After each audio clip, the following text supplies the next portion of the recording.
ठंड ज़्यादा हो और हीटर की आवश्यकता महसूस हो तो गाड़ी को स्टार्ट करके थोड़ा चला लें, और चलाने के बाद अगर हीटर ऑपरेट करेंगे तो शुरुआत से आपको गर्म हवा मिलेगी। अथवा गाड़ी में बैठते ही हीटर को ऑन कर भी देते हैं तो जब तक इंजन गर्म नहीं होता है अंदर आपको हॉट एयर मिलेगी ही नहीं। इंजन के गर्म होने के बाद ही वो जो हीट है इंजन की वो कूलेंट के माध्यम से अंदर आती है और तभी आपको हॉट एयर मिलता है। तो इस बात का ध्यान रखना। नमस्कार, हेड्स अप ऑटो में आपका बहुत बहुत स्वागत है। ठंड का मौसम है और ठंड के मौसम में लोग गाड़ियों में हीटिंग सिस्टम का उपयोग करते हैं, लेकिन कुछ बात समझने की है। वो क्या बात है, बातचीत करूंगा इसी पर अपने ऑटो एक्सपर्ट अशोक प्रियदर्शी जी से। सर बहुत बहुत स्वागत है। धन्यवाद। ठंड का समय है, देश के अलग अलग हिस्सों में ज़बरदस्त ठंड पड़ रही है, बट नेचुरल है कि इस समय में लोग हीटिंग सिस्टम का उपयोग करते हैं। तो उसमें क्या कॉन्ट्राडिक्शन है सर, क्योंकि अलग अलग इंफॉर्मेशन लोगों तक पहुंची है। गर्म हवा केबिन के अंदर कैसे आती है? तो गर्म हवा आती है जो इंजन की इंजन को कूलिंग सिस्टम में जो कूलेंट होता है, जो रेडिएटर में भी सर्कुलेट करता है, उसी कूलेंट को हम लोग गाड़ी के अंदर में जो इंस्ट्रूमेंट क्लस्टर है उसमें जो HVAC सिस्टम होता है, heating ventilation and air conditioning system, वहाँ तक उस गर्म कूलेंट को लाते हैं। उसको एक छोटे से हीट एक्सचेंजर के थ्रू पास कराते हैं तो वो गर्म हो जाता है, और जब हवा हम उसके थ्रू पास करते हैं तो वो हवा गर्म हो जाती है और हमको अंदर गर्म हवा मिलती है। तो ये तो बड़ा फंडामेंटल है कि भाई आपकी गाड़ी में या तो क्लाइमेट कंट्रोल सिस्टम है तो आप डिजिटली आप सेट कर लीजिए कि 25 चाहिए, 26 चाहिए, या आपकी गाड़ी में डिजिटल कंट्रोल वाला एयर कंडीशनिंग सिस्टम नहीं है तो एक नॉब होता है जिसमें ब्लू एंड रेड बना रहता है, तो उसको आप रेड की तरफ करते हैं, एक तरह के हॉट एंड कोल्ड एयर को मिक्स करते हैं आप। परंतु प्रॉब्लम क्या है, मैं अभी भी सर्दी के समय में मैं देखता हूँ कि लोग कंप्लेन करते हैं कि हम हीटर ऑन करते हैं तो पूरे गाड़ी में फॉग हो जाता है। और जब हम लोग उनसे जानने की कोशिश करते हैं कि साहब क्या आपने एयर कंडीशनर का कंप्रेसर का बटन जिसमें AC लिखा रहता है उसको भी ऑन किया था कि नहीं किया था, तो लोग बोलते हैं कि साहब वो तो ठंडा करने के लिए है। जी, ये कन्फ्यूजन रहता है। और हीटिंग सिस्टम जो है वो तो हमको ब्लू और रेड नॉब से जितना हीटिंग करेंगे तो इसमें AC का क्या काम है?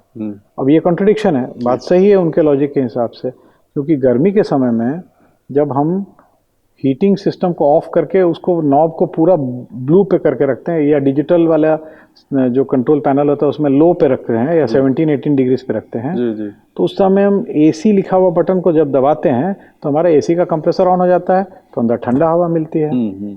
तो कोई भी एक लॉजिकल जो भी थॉट प्रोसेस होगा वो तो यही बोलेगा ना कि ठंडा करना है तो AC वाला बटन दबाओ, और गर्म करना है तो उसको हॉट पे कर दो।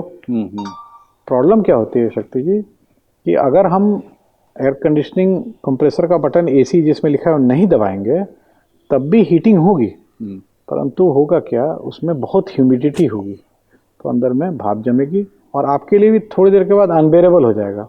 तो जब हम फैन को ऑन करते हैं और AC का बटन ऑन करते हैं तो पहले क्या होती है, वो हवा जो आपको अल्टीमेटली मिल रही है वो हवा पहले एक कूलिंग सिस्टम से पास करती है, और जैसे ही वो ठंडे एवेपोरेटर में के कांटेक्ट में आती है उसमें जो मॉइस्चर है वो कंडेंस होके गाड़ी के बाहर ड्रॉपलेट के फॉर्म में बाहर निकल जाता है। उस ड्राई एयर को फिर हम हीटिंग सिस्टम के थ्रू पास कराते हैं, और हीटिंग सिस्टम कैसे काम कर रहा है, इंजन की जो गर्मी है वो कूलेंट के माध्यम से वो अंदर आती है और अंदर में हीट एक्सचेंजर होता है। तो पहले ही ठंडे हीट एक्सचेंजर से पास की हवा, अगर हमने AC का बटन दबाया तो हवा में से नमी निकल गई, ड्राई हो गई, और उस ड्राई एयर को जब हम वार्म करते हैं, गर्म करते हैं, तो हमें जब अंदर गाड़ी के में हवा हीटिंग सिस्टम के थ्रू मिलती है तो वो ड्राई होती है मगर वार्म होती है। उसके चलते कोई फॉगिंग नहीं होती है और आपके लिए भी अंदर में अनबेरेबल सिचुएशन नहीं होती है, और आप काफ़ी लंबे समय तक टेम्परेचर एडजस्ट करके गाड़ी में हीटिंग सिस्टम का इस्तेमाल कर सकते हैं। अदरवाइज़ क्या होगा, अगर आपने AC का कंप्रेसर नहीं बिना दबाए हुए हीटर को ऑन किया तो आपको थोड़ी देर में एकदम अनबेरेबल हो जाएगा, फिर उसको ऑफ करना पड़ेगा, ऑन करना पड़ेगा। तो इसी के लिए ये जानना ज़रूरी है, ये कंट्रडिक्शन को दिमाग से निकालें अगर गाड़ी के अंदर में हीटिंग सिस्टम, हॉट एयर आपको चाहिए जाड़े के समय में, तो हीटिंग सिस्टम को तो ऑन करने के साथ साथ एयर कंडीशनर का जो कंप्रेसर वाला बटन है उसको जरूर दबाएं, अथवा आप गाड़ी का हीटिंग सिस्टम प्रॉपरली यूज़ नहीं कर पाएंगे। मिस्ट भी बहुत ज़्यादा फॉर्मेशन होगी और अंदर में आपको अनबेरेबल हो जाएगा due to very high content of moisture. एक चीज़ का सिर्फ इसमें ध्यान रखना है, जैसा मैंने अभी आपको बताया कि ठंड के समय में जब हम हीटिंग गाड़ी के अंदर में हॉट एयर की आवश्यकता को महसूस करते हैं तो हम क्या करते हैं, उसको हीटर मोड पे डालते हैं। अब मैंने अभी आपको बताया कि अंदर में जो हीटिंग होती है वो इंजन के कूलेंट के द्वारा होती है जी। तो इसमें एक ही चीज़ का सिर्फ ध्यान रखना है, अगर अत्यधिक ठंड है, गाड़ी आपकी 2-3 घंटे से या 1 घंटे से 2 घंटे से बंद पड़ी हुई है, तो गाड़ी में बैठने के बाद इंजन स्टार्ट करें और ना एसी को ऑन करें ना हीटर को ऑन करें, गाड़ी को आधा 1 किलोमीटर चलने दें। उससे क्या होगा, इंजन गर्म हो जाएगा और वो गर्म जो कूलेंट है वो आपके अंदर हीट एक्सचेंजर तक पहुंच जाएगा। अगर आप उससे पहले ऑन कर देते हैं तो क्योंकि इंजन गर्म नहीं हुआ है तो उसकी हॉट कूलेंट जो है वो अंदर हीट एक्सचेंजर तक आएगी नहीं, तो शुरू में कुछ देर तक आप हीटर को ऑन भी करके रखेंगे तब भी ठंडी हवा निकलेगी, और ठंड के समय में थोड़ी भी ठंडी हवा जो है शायद आपके स्वास्थ्य के लिए अनुकूल ना हो। तो इसीलिए ठंड ज़्यादा हो और हीटर की आवश्यकता महसूस हो तो गाड़ी को स्टार्ट करके थोड़ा चला लें, और चलाने के बाद अगर हीटर ऑपरेट करेंगे तो शुरुआत से आपको गर्म हवा मिलेगी। अथवा गाड़ी में बैठते ही हीटर को ऑन कर भी देते हैं तो जब तक इंजन गर्म नहीं होता है अंदर आपको हॉट एयर मिलेगी ही नहीं।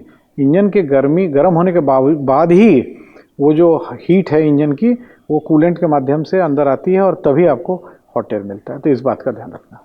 अशोक जी बहुत बहुत धन्यवाद यूनिक और सटीक जानकारी देने के लिए, क्योंकि हेड्सअप का मकसद ही है कि वैसी जानकारी दें जो अनुभव के आधार पर हमारे ऑटो एक्सपर्ट जो ज़मीनी समस्या है गाड़ियों से संबंधित उसको महसूस कर उस कंटेंट का निचोड़ आप तक पहुंचाने का प्रयास रहता है हमारा। हेड्सअप ऑटो को अगर अब तक आपने सब्सक्राइब नहीं किया है तो ज़रूर से सब्सक्राइब कर लें और हमारे फेसबुक और इंस्टाग्राम पेज को भी फॉलो करें, कमेंट ज़रूर करें। दीजिए शक्ति प्रकाश को अभी के लिए इजाज़त। बहुत बहुत धन्यवाद।